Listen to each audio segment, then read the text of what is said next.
Assalomu alaykum, hurmatli obunachilarimiz. Sizlarga Nexia 2 zo'rni qidirib yurganlarga Nexia 2 zo'rni topib qo'ydik. E'tibor beringlar, 2013-yil kraska 100% radnoy. Menda shuda chaka-chukalari bor, ya'ni bunday qirilgan, chizilgan, bu yerinde bunday yeri bor, misol balonlari yaxshi.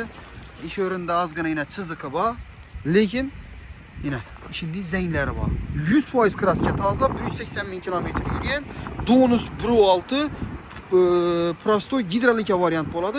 Narxini e'tibor beringlar, 40 million so'm.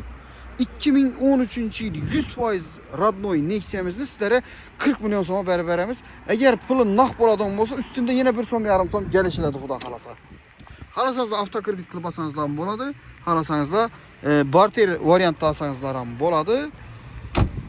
Agarda naq bo'ladigan bo'lsa, ana ustunda xudo xolasa 1,5 so'm kelishtirib beramiz. Pryamoy ega bilan gaplashasizlar, xudo xolasa kelsangizlar, egalariga telefon qilib beramiz. Mashin pryamoy egadan.